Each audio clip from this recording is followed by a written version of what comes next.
핑. 할렐루야. 같이 한번 인사를 나눕니다. 주님의 은혜가 여러분에게 앞뒤 전후 좌우로 주님의 은혜가 준하도 않네. 저를 한번 가만히 주목해 보시기 바랍니다. BC 480년 페르시아의 100만 대군이 그리스를 침공합니다. 그리스 연합군이 그 100만 대군을 맞서 싸울 준비가 되지 않았을 때 스파르타의 왕이 300명의 스파르타 용사들을 이끌고 저 테르모필레라고 하는 협곡에서 300명이 100만의 대군을 맞아 싸웁니다. 근데 이 싸움은 아무리 생각해도 싸움이 되지 않아요. 왜냐? 아무리 뛰어난 전사라고 할지라도, 아무리 용맹무쌍한 전사라고 할지라도 300명으로 100만의 대군을 맞는다는 것은 이 말이 된다 안 된다? 이거 말이 안 된다. 이건 말이 되지 않습니다. 그런데 지금도 그때를 회상하면서 만든 그 영화를 보면서 그 스파르타의 왕을 맡았던 제라드 버틀러와 그 뒤에 배경음악으로 썼던 그 음악들을 생각하면 지금도 가슴이 막 벌렁벌렁해요. 쿵쿵 하면서 막 박자에 맞춰서 방패를 들고 앞으로 전진했다가 뒤로 물러났다가 창을 막 들고 들어가는 모습을 생각하면 저게 군대구나. 저게 그 적은 숫자를 가지고도 어떻게 저 대군을 맞아 싸울 수 있는지를 여실하게 보여준 영화예요. 그들이 300명을 가지고도 100만의 대군을 맞서서 싸울 수 있었던 비결은 별거 없어요. 그들이 스파르타 왕의 훈련된 군사들이라는 거예요. 우리 역사 속에서도 여러분 잘 아시는 것처럼 이순신 장군의 23전 23승의 결과가 뭘 말하느냐 그러면 장수들은 똑같아요. 장졸들은 똑같아요. 똑같은 우리 부모 형제들이에요. 그런데 문제는 어떤 지휘관이 지휘를 하느냐에 따라 어떤 지휘관은 전장터에만 나가면 집니다. 그냥 패전을 나타났어요. 처절하게 무너져요. 근데 이상하게 우리 똑같은 부모 형제라니까요. 똑같은 군졸이라니까요. 그런데 이순신 장군 휘하에 들어가면 전장에 나가면 이기는 거예요. 아멘. 23전 23승이에요. 불가능을 가능하게 합니다. 전장의 흐름을 바꿔버리고 역사를 바꿔버려요. 왜냐? 그들이 누구의 주의를 받느냐, 그들이 누구의 전사들이냐, 그것이 문제예요. 여러분 로마서 15장은 하나님께서 저와 여러분을 향하여 강한 믿음의 사람으로 세워지기를 요청하고 있는 거예요. 단순히 성장과 성숙의 문제가 아니라, 단순히 품격의 문제가 아니라 저와 여러분을 강한 그리스도의 군사로 세우기를 요청하고 있는 줄로 믿습니다. 그 첫 걸음이 강해지는 비결이 그리스도 예수를 본받는 거예요. 그리고 오늘 그 두 번째 단계가 다 같이 그리스도의 일꾼이 되는 거예요. 누구에게 소속되었느냐가 중요해요. 나 한 사람 한 사람도 중요하지만 저와 여러분이 누구에게 소속되었느냐, 누구의 지휘를 받느냐, 그것이 중요함을 믿습니다. 황홀한 구원 53번째인데 다 같이 한번 그리스도의 일꾼. 왜 그리스도의 일꾼이냐 말씀드렸어요. 누구의 일꾼이 되느냐가 중요해. 지금 우리 각자가 내가 얼마나 능력이 있느냐, 내가 얼마나 갖출 것을 갖췄느냐, 여러분 내가 어떤 사람이냐, 그것으로 강함이 결정되는 것이 아니다는 거예요. 지금 저와 여러분이 누구의 지휘를 받느냐, 누구의 다스림을 받느냐, 저와 여러분이 누구의 일꾼이냐, 그것이 강함의 비결임을 믿습니다. 그 단순히 그리스도를 본받는 정도가 아니라 이제는 저와 여러분이 그리스도의 일꾼으로 소속이 돼야 해요. 그분에게 소속될 때 저와 여러분이 강한 그리스도의 군사가 되게 될 것을 믿습니다. 어떻게 그리스도의 일꾼이 되느냐, 어떻게 강한 그리스도의 군사가 되느냐, 첫 번째가 다 같이 한번 은혜를 알아야 한다. 14절을 한번 읽어봅니다. 14절 다 같이 읽어봅니다. 시작. 내 형제들아 너희가 스스로 선함이 가득하고 모든 지식이 차서 능히 서로 권하는 자임을 나도 확신하노라. 이 본문을 오해할 수가 있어요. 가만히 보면 강한 사람이 되려면 선함이 가득해야 되고 지식이 차고 넘쳐야 하고 서로 충분히 권할 수 있는 그런 필요 충분 조건이 맞아 떨어져야 사람이 강건해질 수 있다, 이렇게 생각할 수도 있어요. 그런데 여러분 꼭 알아야 합니다. 지금 로마 교회의 성도들의 상태가 어떤 상태냐 그러면 오늘 14절 말씀처럼 정말 충분해요. 무엇을 만나든지 어떤 환경이 되든지 잘 할 수 있어요. 왜냐 그러면 로마 교회 성도들은 다른 사람들에게 없는 것을 많이 갖고 있어요. 꼭 마음에 새겨야 해요. 환경이 좋다고 다 강한 것이 아니다예요. 환경이 좋다고 전장에서 다 승리하는 것이 아니다는 거예요. 저와 여러분의 삶의 자리가 다 갖춰졌다고 해서 불가능을 가능하게 하는 것이 아님을 믿습니다. 왜냐? 스스로 생각할 때 로마 교회는 선함이, 여기서 가득이라는 말이 원어를 보면 메스토이라고 그래요. 메스토이. 충분히 찼다. 충분히 채워졌다. 그러니까 로마 교회 성도들은 자기들이 생각할 때 이미 어떤 사람들이에요? 부족할 것이 없이 충분해요. 이 약육강식의 세상에서 지난주에 약한 자의 약함도 짊어질 줄도 알고 하나님의 말씀이 기준점이 돼가지고 좌로나 우로나 치우치지도 않고 끝까지 인내할 줄 알면서 누구를 닮아버렸어요? 그리스도 예수를 닮아버렸어요. 정말 멋진 성도들입니다. 그런데 오늘 거기다가 조금 더 나아가서 스스로 생각할 때 지식이 막 차고 넘쳐요. 아니 부족할 것이 없어요. 스스로 생각할 때 여러분 어떻게 보면 선함이 막 가득해요. 스스로 생각할 때 우리 스스로 어떤 문제가 있어도 다 해결할 수가 있어요. 이것으로 강함이 결정되는 것이 아니다는 거예요. 친구 목사님이 설교를 준비하는데 친구 목사님 생각이 났어요. 어떤 교회를 담임하느냐 그러면 대학 교수들부터 시작해가지고 상당한 인텔리 그 그룹들이 모인 교회를 심호하는 목사님인데 아니 친구가 갑자기 사임을 해버렸어요. 그래서 물어봤어요. 아니 왜 그렇게 좋은 교회를 사임하냐 라고 물었더니 숨이 꽉 막힌다는 거예요. 그래서 교회다운 교회를 한번 해보고 싶대요.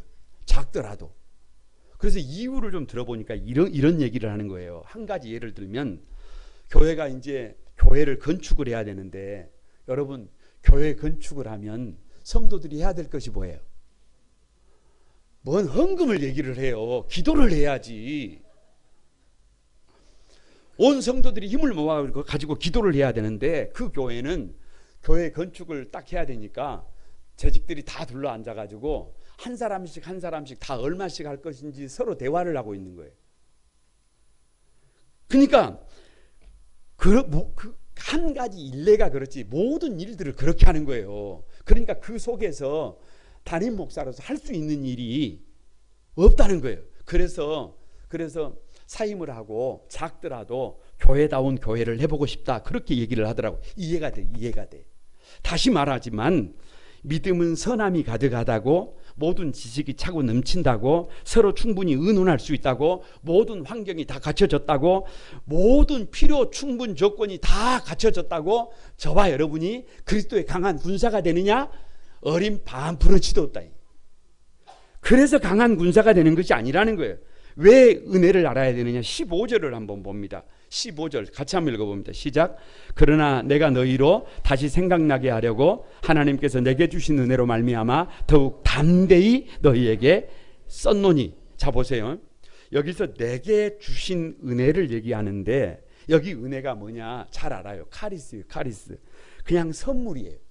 나는 받을 자격이 없는데 누가? 하나님께서 나에게 주신 선물이에요. 나는 그 자격을 받을 자격이 안 돼요. 조건이 안 돼요. 그런데 100% 하나님의 은혜로 하나님이 나에게 주신 선물이에요. 성경에 수많은 믿음의 영웅 호골들이 등장하는데 강한 그리스도 일꾼들이 등장하는데 그들의 특징이 뭐냐 그러면 그들이 어떤 사람들이냐 그러면 자격이 안 되는데 하나님의 은혜를 넘치도록 받았다는 거예요. 그래서 그 은혜를 생각하면 그냥 되는 대로 살 수가 있어요, 없어요? 되는 대로 살 수가 없어요. 대충 살 수 있어요, 없어요?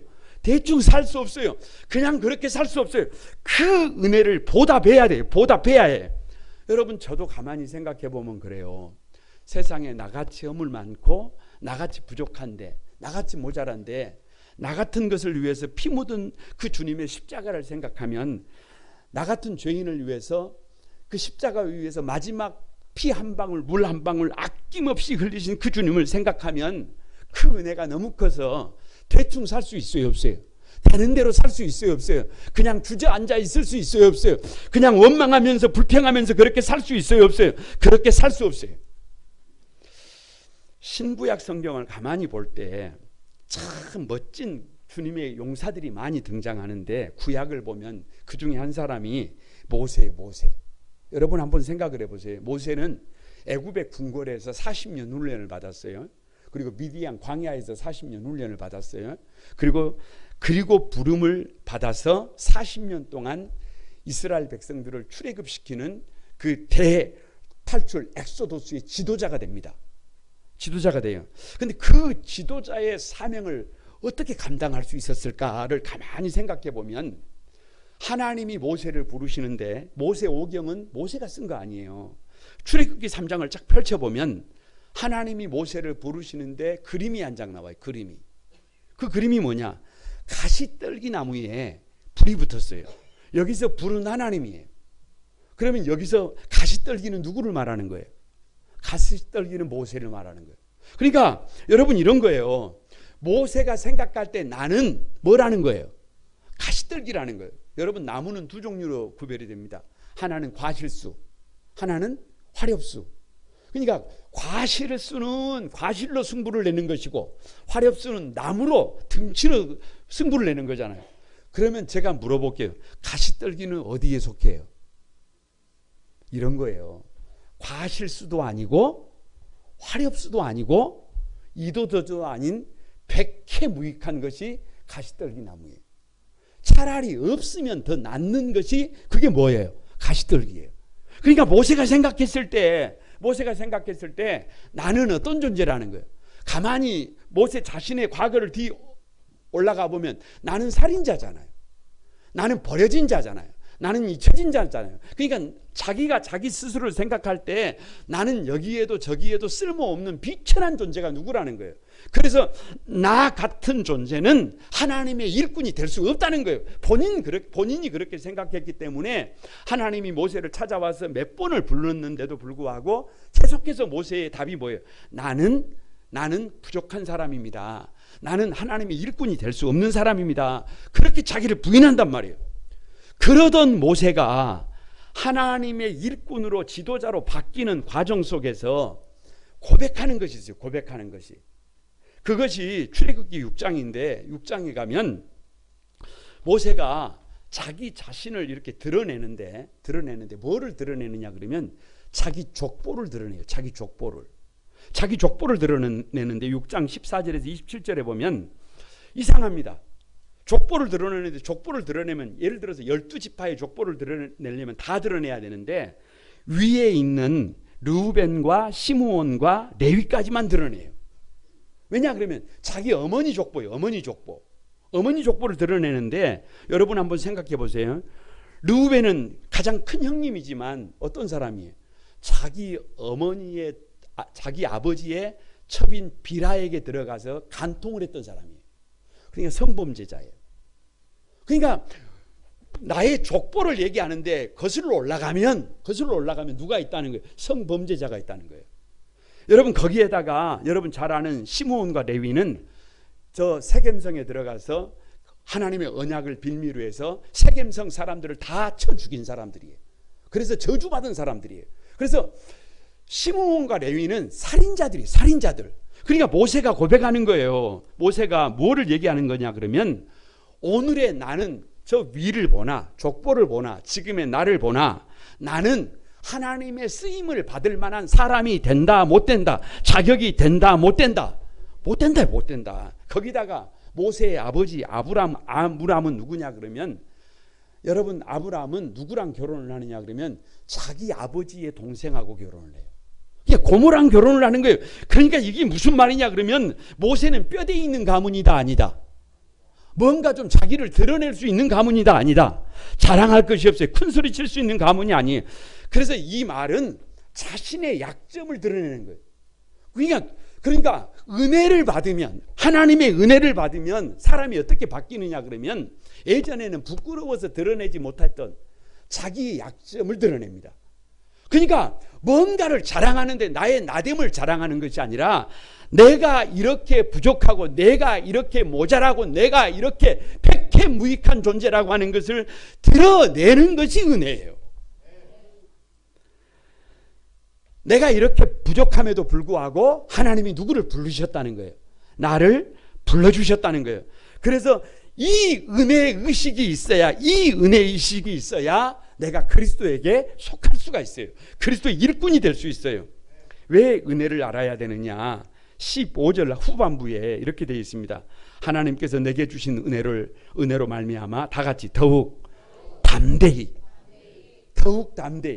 여러분, 나를 자랑하는 일에는요, 사람이 담대히 뭐 이런 거 없어요.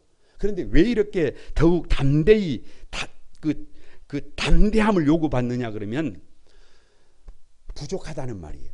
나의 부족한 과거를 드러내기 위해서는 여러분 그냥 그런 믿음으로 못한다 그 말이에요. 그래서 이 글을 쓰고 있는 사도 바울조차도 여러분 한번 생각해 보세요. 누구에게 이래라 저래라 할 만한 입장이 못 됩니다. 왜냐? 초대교회 7 집사 중에 한 사람인 스데반을 돌로 쳐 죽인 장본인이 누구예요? 바울이에요. 바울이 누구예요? 살인자예요. 살인자. 여러분 복음의 핍박자예요. 그런데 누구에게 이래라 저래라 해요? 아니, 누구에게 큰 소리를 칠 수 있어요? 어린 반푼어치도 없습니다. 아무리 생각을 하고 또 생각을 해도 그냥 나는 죄인 중에 괴수다. 나 같은 죄인이 없어요. 나 같은 죄인이 없어. 버림을 받아도, 사단의 가시가 나를 찔러도, 간질을 하고 퍽퍽 쓰러져 거품을 물고 자빠져도 하나님 앞에 나는 뭐라고, 왜 나에게 이러시느냐고 말할 수가 없는 그런 문제야. 그래서 여러분 저 고린도후서 로 넘어가 보면 사도 바울이 자기를 소개할 때 이렇게 말합니다. 40에 하나 감한 매를 5번이나 맞고, 강의 위험, 강대의 위험, 동족의 위험, 이방인의 위험, 시내의 위험, 광야의 위험, 바다의 위험, 거짓 청제의 위험, 이런 위험을 당해도 하나님 앞에, 하나님 왜 나에게 이러십니까? 이런 말을 할 수 있어요? 없어요? 없어요. 왜? 나는 스데반 집사를 쳐 죽인 사람이라니까요. 나는 핍박자였다니까요. 그러니까 아무리 어려움이 있어도 하나님 앞에 나 자신을 드러낼 수가 있어요? 없어요? 없어요. 수고하고 애쓰고 여러 번 자지 못하고 줄이고 목마르고 굶고 춥고 헐벗으면서도 하나님 앞에, 하나님 나에게 왜 이러십니까? 이렇게 말을 할 수 있어요? 없어요? 이렇게 말할 수가 없어요. 이게 은혜의식이에요. 이게 은혜. 그런 문제된 나에게 하나님이 은혜를 베풀어 주셔서 내가 여기에 서 있다. 이 은혜의식이 있어야 성도들은 그리스도의 군사가 됩니다. 옆 사람을 한번 축복합니다. 은혜입니다. 은혜가 답입니다. 이 은혜가 있어야 그리스도의 강한 군사가 됩니다. 은혜가 있으면 세상 그 누구보다도 강한 그리스도의 일꾼이 될 것을 믿습니다. 어떻게 그리스도의 일꾼이 되느냐, 어떻게 강한 그리스도의 군사가 되느냐. 두 번째가 다 같이 사명을 자각해야 한다. 여러분 이유 없어요. 하나님이 그렇게 은혜를 주신 이유는 뭔가 나를 향해서 갖고 있는 계획이 있다는 거예요. 그 계획이 뭐냐? 16절을 한번 보세요. 다 같이 한번 읽어봅니다. 시작. 이 은혜는 곧 나로 이방인을 위하여 그리스도 예수의 일꾼이 되어 하나님의 복음의 제사장 직분을 행하게 하사 이방인을 제물로 드리는 것이 성령 안에서 거룩하게 되어 받으실 만하게 하려 하심이라. 참 복잡하게도 써놨는데요. 그냥 간단하게 말하면 이런 거예요. 하나님이 나에게 그런 은혜를 주신 것은 뭐를 맡기시기 위해서? 사명을 맡기시기 위해서 나에게 그렇게 은혜를 주셨다는 거예요. 그러니까 은혜에만 머물러 있으면 된다 안 된다? 안 돼요. 안 돼요. 어디에 눈을 떠야 해요? 사명에 눈을 떠야 해요. 여러분, 사명이 뭐예요? 하나님이 나에게 맡겨주신 임무예요. 임무. 그래서 사자를 심부름 사자를 씁니다. 하나님이 나에게 심부름을 시킨 거예요. 그런데 명자가 뭐예요? 목숨명이에요. 하나님이 나에게 맡기신 일을 위해서 뭐를 거는 거예요? 목숨을 거는 거예요. 그러니까 사명이 있는 사람은 죽을 수 있어요? 없어요? 죽을 수 없어요. 사명을 다하기 위해서는 여러분 다하기 전에는 죽어도 돼야 안 돼요? 안 돼요. 내가 평생에 들어야 될 깃발, 내가 평생에 불러야 될 노래, 내가 평생 내 목숨을 바쳐야 될 것이 뭐예요? 그게 사명이에요. 그래서 사도 바울이 사도행전 20장 24절에서 나의 달려갈 길과 주 예수께 받은 사명 곧 하나님의 은혜의 복음 증거하는 일을 마치려 하면은 다 같이 나의 생명을 조금도 귀한 것으로 여기지 않는다. 목숨을 바쳐버린 거예요. 목숨을 던져버린 거예요. 그러니까 사도 바울이 달려가는 곳에 나라가 열리는 거예요. 길이 열리는 거예요. 사람들이 돌아오는 거예요. 주님께로 돌아오는 거예요. 할렐루야. 그래서 여러분, 사명을 가진 사람은 목숨을 아끼지 않습니다. 이런 생각이 들어요. 보통의 사람들은 자기가 가지고 있는 힘, 자기가 가지고 있는 역량, 자기가 가지고 있는 수준에 맞춰서 자기가 할 일을 생각해요. 그런데 예수 믿는 사람들은 그런 사람들이 아니에요. 예수 믿는 사람들은 하나님이 나에게 맡기신 사명, 그 사명에다가 나를 맞추는 사람들이에요. 그러니까 사명의 초점이 맞춰지면 어떤 사람이든지 강한 일꾼이 될 것을 믿습니다. 강해집니다. 기적이 일어납니다. 불가능이 가능하게 됩니다. 할렐루야. 그래서 사명을 자각한 성도들에게 특징이 뭐냐 그러면 다 같이 인간의 한계를 초월한다. 여러분, 한계를 뛰어넘지 못하는 사람들의 특징이 뭐냐? 사명을 모르는 거예요. 그런데 사명을 분명히 아는 사람들은 자신의 한계를 뛰어넘습니다. 인생을 낭비하지 않습니다. 삶의 초점을 사명에 맞춰서 살아갑니다.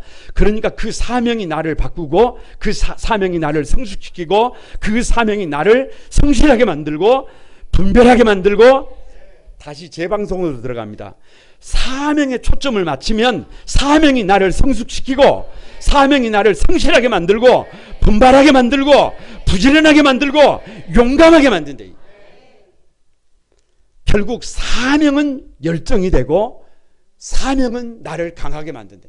그래서 일찍이 칼 힐터가 다 같이 한번 인간 생애의 최고의 날은 자기의 사명을 발견하는 날이다. 뭐를 발견하는 날이라고요? 자기 사명을 발견하는 날이다. 그 사명에 초점이 맞춰질 때 사람은 강해집니다. 왜 사명을 자각해야 되느냐? 이 16절 말씀을 줄이면 사명이 뭐냐? 간단해요. 다 같이 나를 이방인을 위하여 복음의 제사장으로 부르셨다. 복음의 제사장이에요. 복음의 제사장. 여러분, 출애굽기 19장 6절을 보면 하나님께서 이렇게 말씀을 하세요. 너희가 내게 대하여 제사장 나라가 되며 거룩한 백성이 되리라. 그러니까 저 애굽에서 고통당하던 핫비루를 건져낼 때는 하나님의 계획이 뭐냐? 제사장 나라를 삼기 위함이에요. 아니, 목적이 분명해요. 애굽에서 430년 동안 노예 생활을 하던 그 핫비루들을 여러분, 그 고책화된 노예 상태에서 도무지 방법이 없는 그 사람들을 불러낸 이유가 뭐냐 그러면 제사장 나라 삼는 거예요. 백문일답입니다. 지금부터 제가 묻는 말에 눈을 크게 뜨고 제사장 나라 삼으시기 위하여 다 같이 시작. 눈을 번쩍 뜨고. 답은 분명합니다. 묻습니다. 왜 10가지 재앙을 통해서 핫비루를 출애굽시킵니까? 답은 정해졌다니까. 왜 출애굽 공동체가 홍해 바다를 건넙니까? 왜 불가능을 가능하게 합니까? 왜 아무것도 없는 광야에서 끊임없이 앞을 향해서 나아갈 수 있습니까? 왜 만나와 메추라기를 끊임없이 공급하십니까? 왜 끊임없이 문제가 기다리고 있습니까? 별거 없어요. 딱 한 가지 목적이에요. 제사장 나라예요. 제사장 나라. 여러분, 제사장 나라로 만들기 위해서요. 제사장이라는 말이 라틴어로 폰티펙스예요. 폰티펙스. 다 같이 한번 폰티펙스. 입을 열어서 폰티펙스.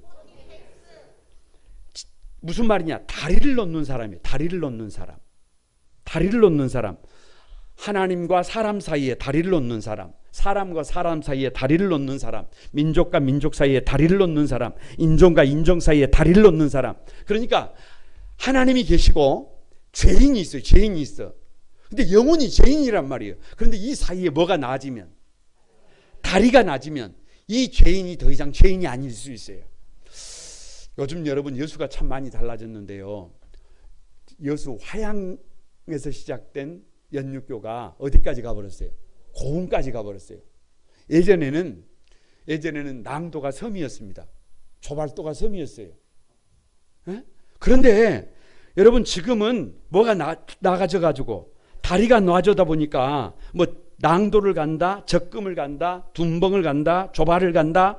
이건 이제 문제가 돼야 안 돼요. 이거 문제가 더 이상 문제가 아니에요. 더 이상 섬이에요, 섬이 아니에요.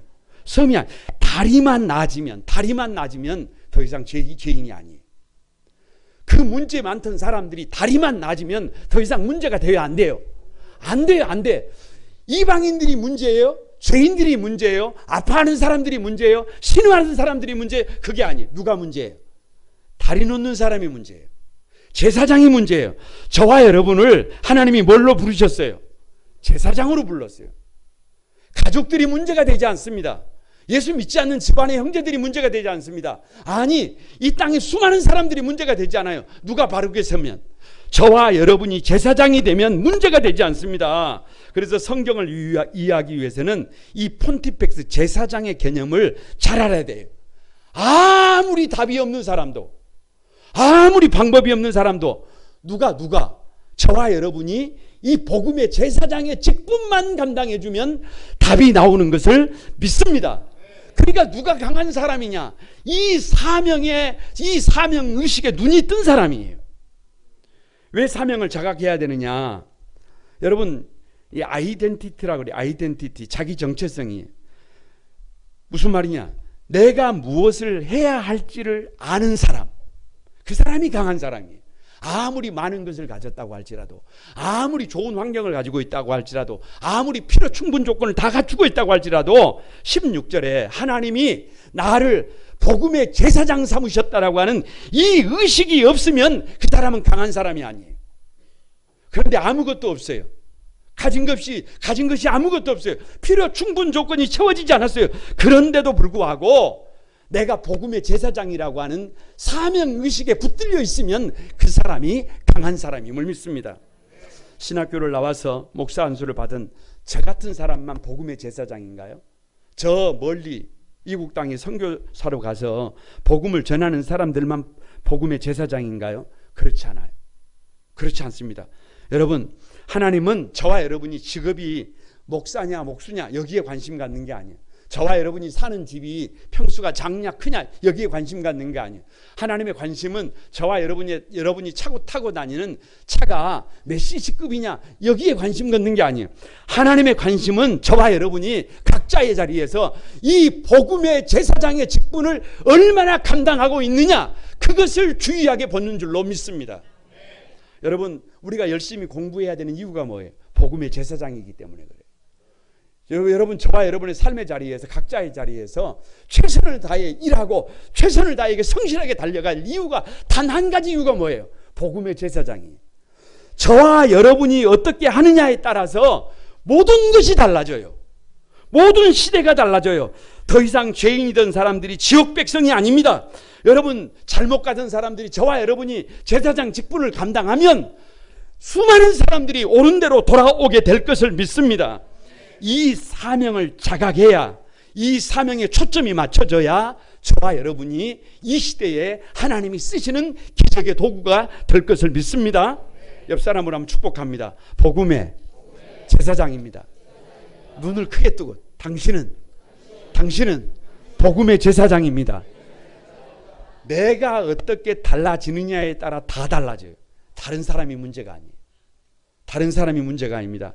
이것을 알아야 강한 그리스도의 일꾼이 될 것을 믿습니다. 마지막으로 어떻게 그리스도의 일꾼이 되느냐, 어떻게 강한 그리스도의 군사가 되느냐, 세 번째가 다 같이 한번 성령의 능력을 의지해야 한다. 누구 힘이 아니에요. 내 힘이 아니에요. 19절을 한번 봅니다. 19절. 다 같이 한번 읽어봅니다. 시작. 표적과 기사의 능력으로 성령의 능력으로 이루어졌으며 그리하여 내가 예루살렘으로부터 두루 행하여 인류군까지 그리스도의 복음을 편만하게 전하였느니라. 사도 바울의 고백이 그거예요. 자기가 하나님의 은혜를 입었다는 거예요. 그래서 복음의 제사장의 직분을 감당하기 위해서 몸부림을 쳤다는 거예요. 그래서 1차, 2차, 3차 전도 여행을 갔다는 거예요. 복음의 제사장의 직분을 가지고 살았다는 거예요. 그런데 자기가 들어가면 기적이 일어나더라는 거예요. 역사가 일어나더라는 거예요. 불가능이 가능해지더라는 거예요. 누가 놀라는 거예요? 자기가 놀라는 거예요. 자기가 놀라요. 왜요? 표적과 기사가 얼마나 많이 일어나는지 눈으로 보지 못하고 귀로 듣지 못하고 생각하지 못했던 일들이 사도 바울의 사역에 막 일어납니다. 수많은 이방인들이 막 돌아옵니다. 나라가 돌아옵니다. 그래서 사도행전 19장 11절에서 12절에 보면 이렇게 되어 있어요. 하나님이 바울의 손으로 희한한 등을 행하게 하시니 심지어 사람들이 바울의 몸에서 손수건이나 앞치마를 가져다가 병든 사람에게 얹어놓으면 병이 떠나가고 악기도 떠나가더라. 할렐루야. 누가 가장 놀라겠어요? 바울이 놀라는 거예요. 바울이 놀라는 거예요. 여러분, 이 이유가 뭐냐 이 이유가 뭐냐 이 말이에요. 어떻게 바울이 들어가면 한 사람에게 전도하기도 이렇게 어려운데 한 나라가 바뀌고 역사가 바뀌고 시대가 바뀌고 수많은 사람들이 오른대로 돌아오는 이유가 도대체 뭐냐? 바울이 그 비결을 지금 소개하고 있는 거예요. 그 비결이 뭐냐? 여러분, 사도 바울은 고린도후서 12장 10절에서 이렇게 말합니다. 그러므로 내가 그리스도를 위하여 약한 것들과 능력과 궁핍과 핍박과 곤란을 기뻐하노니. 다 같이 한번 이는 왜냐하면 내가 약할 그때에 곧 강함이니라. 이 무슨 말이냐 이런 거예요. 언제 기적이 일어나느냐 그러면 언제 기적이 일어나느냐? 모든 조건이 완벽하게 갖춰졌을 때, 필요 충분 조건이 완벽하게 채워졌을 때 그때는 기적이 일어나지 않습니다. 여러분, 저 광야에서 양식이 떨어지니까 하늘에서 만나와 메추라기가 내립니다. 그런데 길갈에 와가지고 그 땅에서 난 음식을 먹으니까 양식이 있으니까 더 이상 만나와 메추라기가 내려요, 안 내려요? 내리지 않아요. 그런데 오늘 바울이 고백하는 거예요. 자기가 약해져 있을 때, 자기가 능력을 받고 있을 때, 자기가 지금 배고플 때, 자기가 지금 핍박을 받고 있을 때, 자기가 아주 곤란에 처해져 있을 때, 그때 누가 일하시더라는 거예요. 그때 하나님이 일하시더라는 거예요. 이게 우리의 고백이 되어야 합니다. 사도 바울의 고백이 이거예요. 여러분 다시 한번 생각을 해보세요. 묻습니다. 사도 바울은 예수님의 공식적인 12제자예요, 아니에요? 12제자가 아니에요. 그러니까 자기가 사도라고 하는 자기가 사도라고 주장할 수가 없어요. 모든 사람이 인정하는 사도가 아닙니다. 마음을 놓을 수가 없어요. 그뿐만 아니라 자기는 스데반을 돌로 쳐 죽인 살인자예요. 그러니까 사람들이 자기를 보면 두려워해요. 피합니다. 거기다가 사도 바울은 자기 스스로 사단의 가시라고 하는 질병을 가지고 있어요. 질병을. 그래서 이렇게 설교를 하다가도 쓰러져 가지고 거품을 물고 간질을 한단 말이에요. 그러니까 사도 바울이 나는 나다라고 강력하게 강한 그리스도의 군사로 자기가 일어날 수 있는 자격이 돼요, 안 돼요? 힘이 있어요, 없어요? 힘이 없어요. 힘이 없어요. 아니, 앞에 설서도 떳떳하지를 못해요. 앞에 설서도 부끄러워요. 부족한 것밖에 없어요. 모자란 것밖에 없어요. 뭐 하나 자신감 있게 밀고 나갈 힘이 없어요. 그래서 큰 소리 칠 수도 없어요. 그래서 자랑할 수도 없어요. 그래서 애절한 마음으로, 안타까운 마음으로 주님 앞에 섰을 때, 문제 앞에 섰을 때, 그 약할 그때가 가장 강할 때라더라. 왜요? 내가 약하니까 성령께서 일하는 겁니다.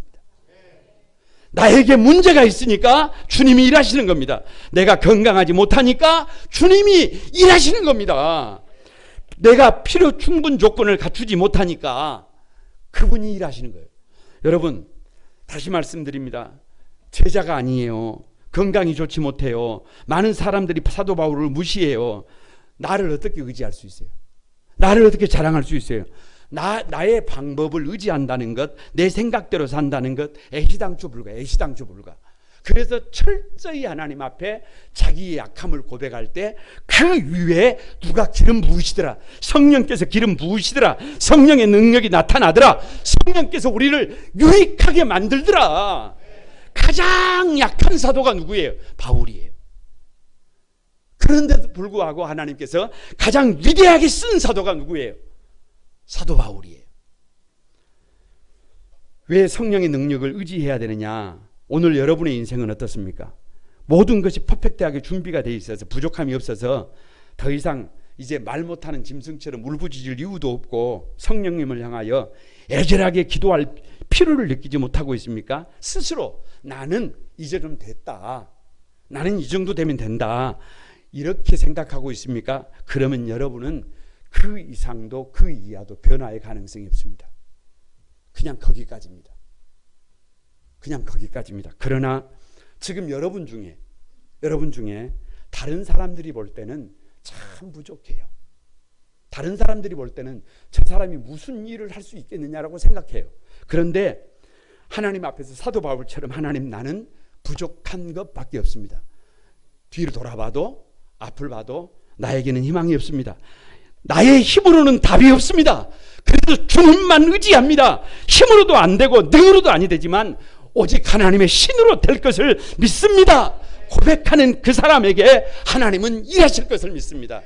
지금도 성령께서는 그런 사람들을 통해서 역사하실 것을 믿습니다. 누가 진정 강한 성도냐? 별거 없어요. 여러분, 자신이 강한 사람이 아니에요.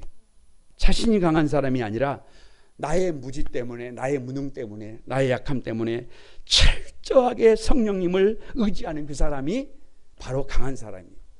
여러분, 목회자로 살아가면서요, 날마다 고백하는 게 뭔 줄 아세요?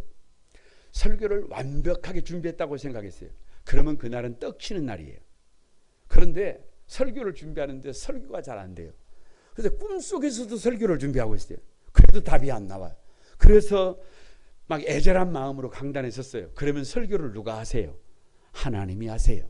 그러면 그날은 이상하게 성도들이 아멘으로 화답합니다. 누구 힘으로 하는 게 아니에요.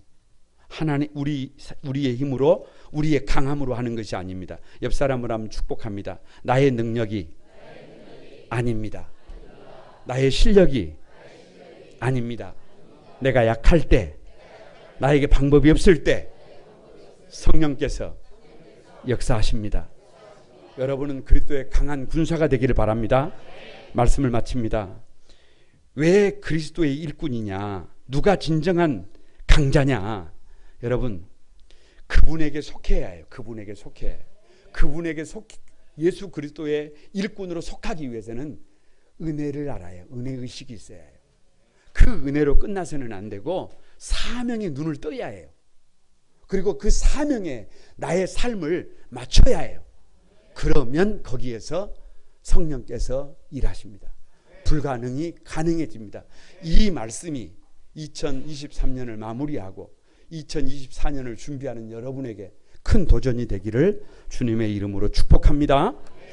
우리 찬양하면서 결단하도록 하겠습니다. 오늘은 546장 찬송으로 결단의 찬송을 올려드립니다.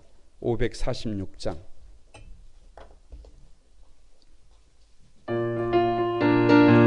여러분, 우리 손뻗치면서 한번 같이 드립니다.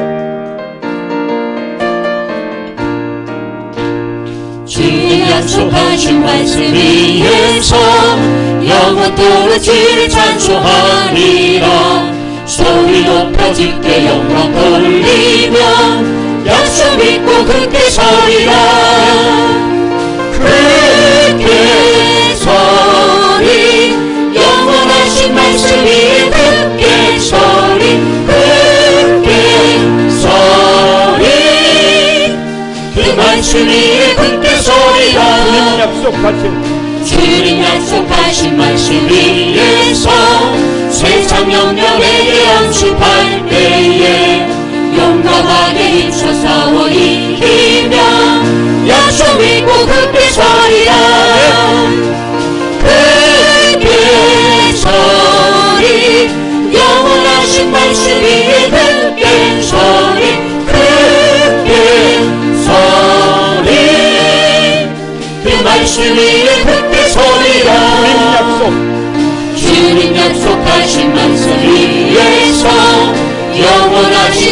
사랑이 믿고 성령으로 힘써 싸워 이기며 약속이 모두 되서리라.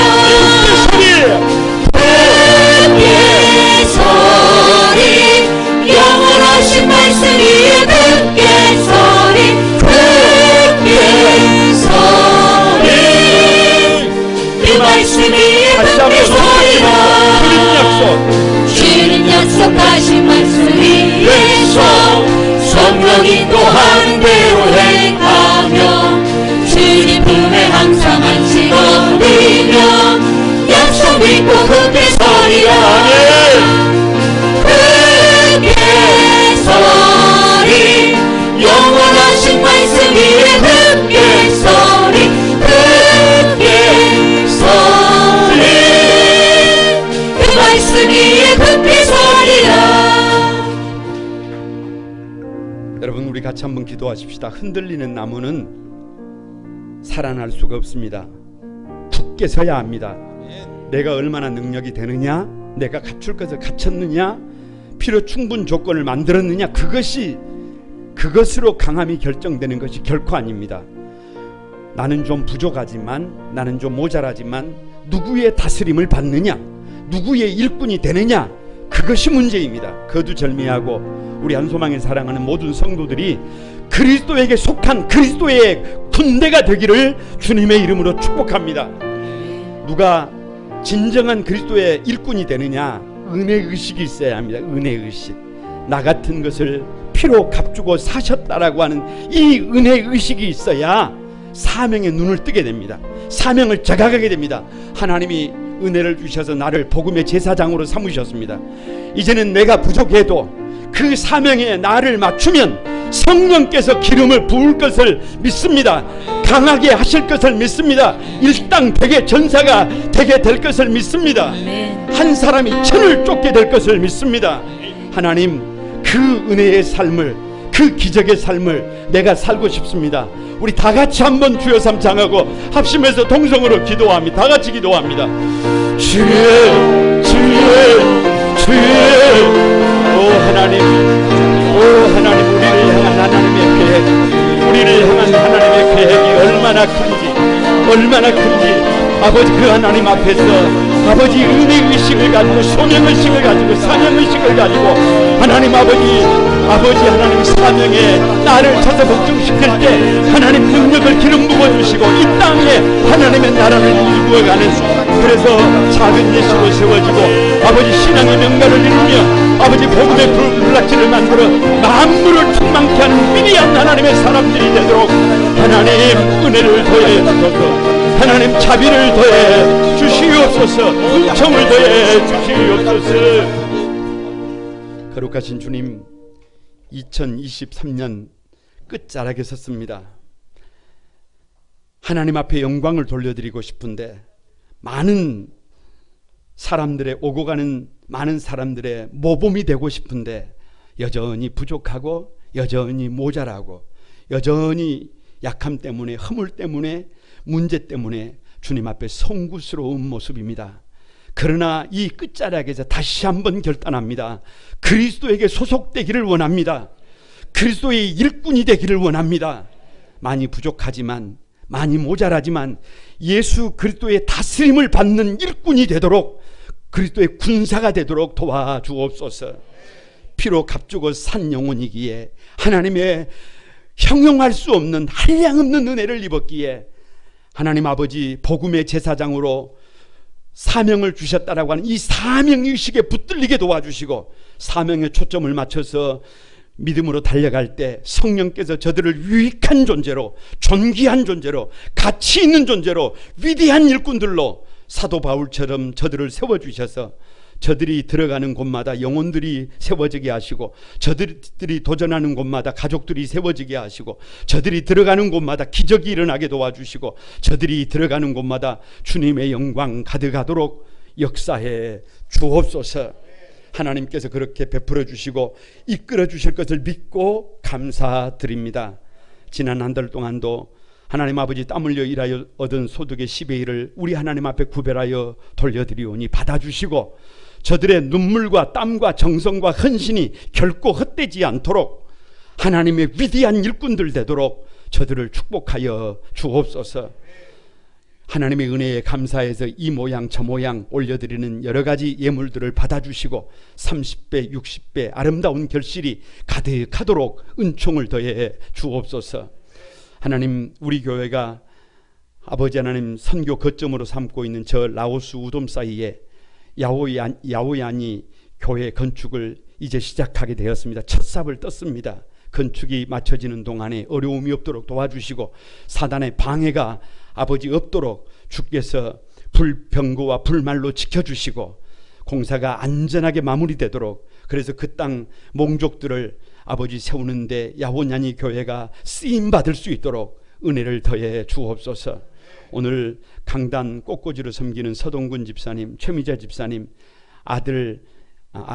딸 아름이와 민호와 현필이 가정을 구별해 주시고 하나님 아름다운 포도 열매 송이처럼 저들이 온 가족들이 예수 믿게 하시고 천국의 백성들 되게 하시고 아버지 하나님 믿음의 신앙의 명문 가문으로 우뚝 세워지도록 이 가정을 구별해 주시고 축복하여 주옵소서.